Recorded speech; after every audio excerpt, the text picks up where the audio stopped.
Como em todas as feiras, nesta vende-se de tudo um pouco. Vocês estão a vender isto muito caro, estão a ganhar muito dinheiro. Discutir os preços é o segredo para se fazer um bom negócio. Dolce & Gabbana não tem nada? Não. A palavra de cigano. Só tenho da Prada e tenho da Guess. Também está muito bonita a Guess, já viu a Guess? De toda a maneira, o que me disse é que isto entre 10 e 15 é negociável. Isto é negociável se levasse agora. Negociamos em quanto? Leve 10, não diga nada. Não? Muito bem, então fica por 10. A fraude e a evasão fiscal são uma prática comum nestes lugares. Os vendedores sabem que estão a infringir a lei, arriscam, mas estão sempre alerta. Não é vacinar mal, mas eu tenho aqui outras coisas e eu fico... Estava a pensar que era um fiscal, uma coisa qualquer. Aqui ao paisano ou qualquer coisa. Com a complacência das autoridades, Muito obrigado. Boa tarde. aqui as transações podem ser feitas sem que sobre elas recaia qualquer imposto. A ASAI não tem aparecido porquê? Não tem dinheiro para fazer as ações de fiscalização ou não sabem? Mas já não aparecem há quanto tempo? Não aparece, diminuiu por causa da crise económica. Não temos dados. Deixaram de ter dinheiro para... Não, olha. A ideia que eu tenho é que a ASAI foi claramente aconselhada superiormente a ter um comportamento mais permissivo. Mas agora, porque a ASAI não atuava apenas em roupa contrafeita, atenção. Esse é que era o problema. A ASAI atuava com regulamentos pesadíssimos em tudo e mais alguma coisa que era impossível o cumprimento das atividades económicas. Mas a ASAI preocupa-se com determinadas questões. Por exemplo, a autoridade tributária é que cabe fiscalizar se há ou não fuga aos impostos, fraude fiscal. Mas eles aparecem... É mais a brigada fiscal. Mas eles aparecem aqui ou não aparecem? A última vez já fui bem perto do ano. Há mil e uma maneiras de fugir ao fisco. O motorista que conduz um táxi ilegal, o cabeleireiro ou o canalizador que é pago em dinheiro e não declara os seus rendimentos, as faturas falsas e um vasto arsenal de expedientes, dos mais básicos aos mais sofisticados, como os paraísos fiscais. A economia não registada, outra forma de designar a economia paralela, ultrapassou em 2011 os 25% do produto interno bruto, valor que representa cerca de 43 mil milhões de euros da produção nacional, que passam ao lado da contabilidade pública e não pagam impostos. E nestas contas não entra a chamada economia ilegal, como por exemplo o tráfico de droga. Trata-se do valor mais elevado sempre desde que o Observatório da Economia e Gestão da Fraude realiza esta monitorização. O que tenho vindo a refletir é que a redistribuição em Portugal do rendimento é ao contrário. Acho que quem mais beneficia com tudo isto, com o sistema, são os mais ricos.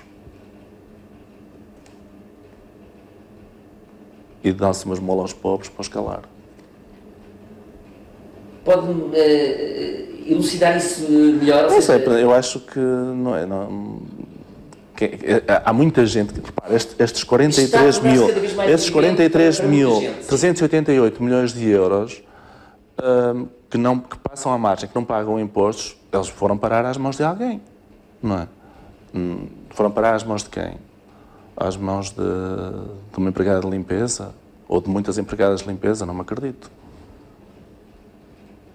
Não é? Ou às mãos de quem recebe o rendimento mínimo garantido? Também não me acredito. É um valor muito acima da média dos países da OCDE, a Organização para a Cooperação e Desenvolvimento Económico, que ronda os 16,4%. Pior do que nós estão os italianos, os gregos, os belgas e os espanhóis. Feitas as contas, se estivéssemos na média da OCDE, o país ganharia 15 mil milhões de euros, quase o dobro do orçamento do Ministério da Saúde para 2013.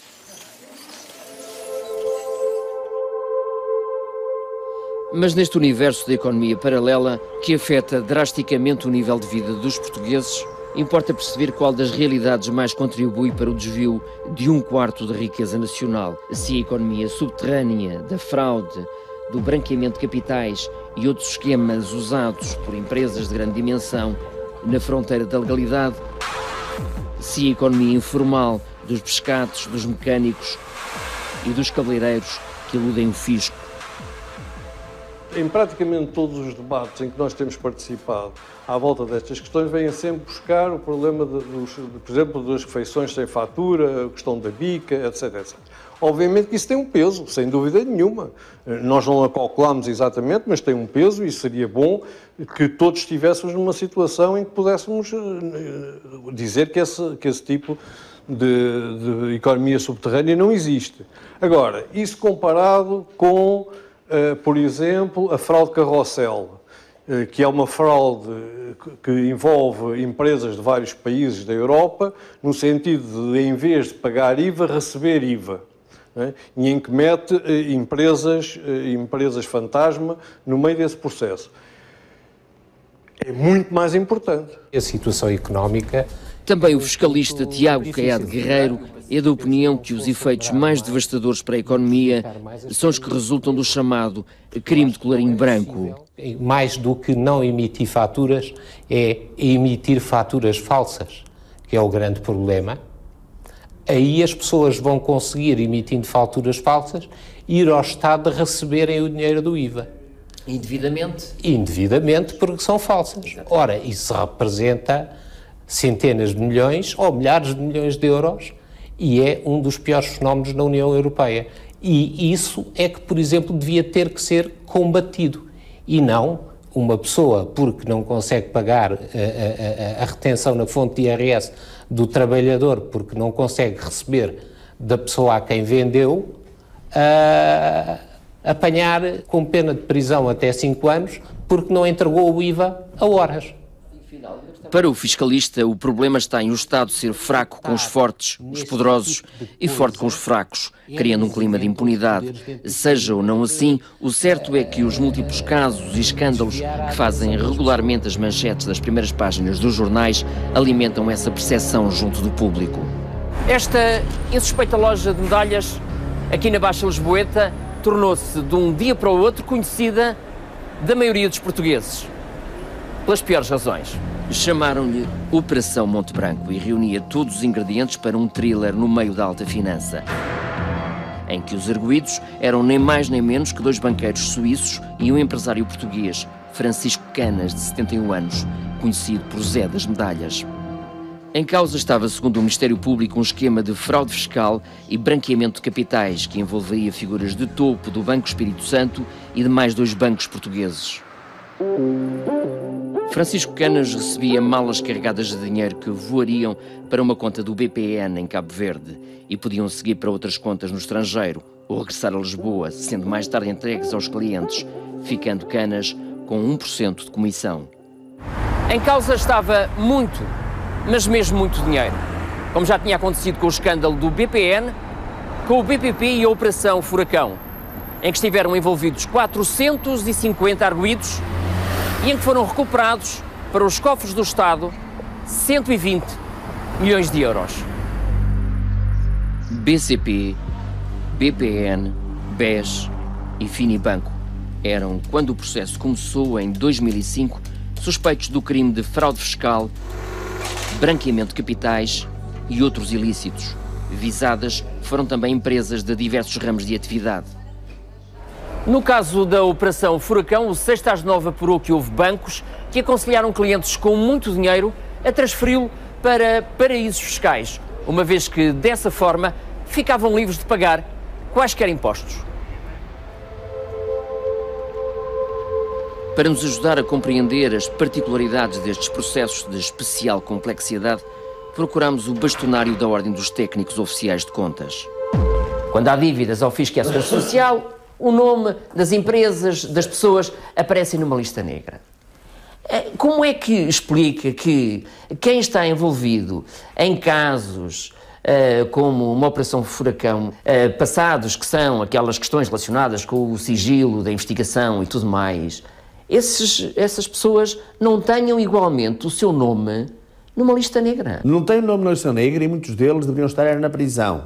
Não tem na lista negra porque eles foram pagar os seus impostos. E porquanto, em bom rigor, segundo as normas, não devem nada. Porque detectou-se uma situação de evasão, liquidou-se o imposto, comunicou-se o imposto, a pessoa foi pagar. Ora, se foi pagar, em bom rigor, não deve. O lógico Artifícios e subtilezas que não estão ao alcance de todos. Uma das últimas empresas a cair nas malhas da justiça foi a Conforlimpa. O empresário Armando Cardoso é acusado de ter lesado o Estado em mais de 40 milhões de euros, através da criação de empresas fictícias destinadas à emissão de faturas falsas. Encontramos-nos com o advogado empresário no hotel VIP Executive Arts, em Lisboa, que se manifestou perplexo com o facto do seu cliente ter sido sujeito à medida de coação mais pesada, a prisão preventiva. Há várias situações de prisão preventiva que envolvem fraude fiscal, mas associadas a outro tipo de crimes. Branqueamento, associação criminosa, falsificações, enfim, um conjunto, uma panóplia de crimes que não ocorrem neste caso. Este caso é apenas de fraude fiscal. É a primeira vez que acontece entre nós, tanto quanto sei, alguém ser submetido à prisão preventiva por uma situação destas. O advogado empresário admite estar-se perante uma aplicação cega da lei. O Estado corre sérios riscos, no caso de insolvência ou no caso de paralisação desta empresa, de não receber um tostão, de não receber nada destes 40 milhões de euros. Por outro lado, a insolvência, a paralisação desta empresa implica a perca de 7, 8 mil, 9 mil postos de trabalho direto. Bom, alguém vai ter de pagar os subsídios de desemprego desta gente. Estamos a falar de milhares de euros, de milhões de euros, provavelmente. Há um conjunto de coisas que não se, que levam a pensar que, a aplicação cega da lei, porque no fundo é o que está a acontecer neste caso concreto. Costa. Ora, como estão? Para além dos casos de fraude e evasão fiscal, o Sindicato dos Distribuidores dos Impostos alerta ainda para certos benefícios fiscais que favorecem quem mais tem. As ações detidas pelas sociedades gestoras de participações sociais, as ações que estas sociedades que se dedicam a essa gestão de ativos possuem em carteira, estão isentas de mais-valias bolsistas, ou seja, todas as mais-valias que são realizadas com a compra e venda de ações estão isentas de impostos. Em tempos em que os portugueses são confrontados com a necessidade premente do controle da despesa pública e o combate à fraude e à evasão fiscal, o enorme aumento de impostos pode ter efeitos perversos. Este orçamento representa talvez o maior estímulo à fraude fiscal que nós tivemos em Portugal, porque é um orçamento que coloca uma pressão tal sobre as famílias e sobre as empresas que nós vemos a dia avolumar-se a economia paralela e, portanto, todos os sinais de combate à fraude, desde logo o combate à fraude no plano internacional, que tem uma sofisticação muito maior, são importantes.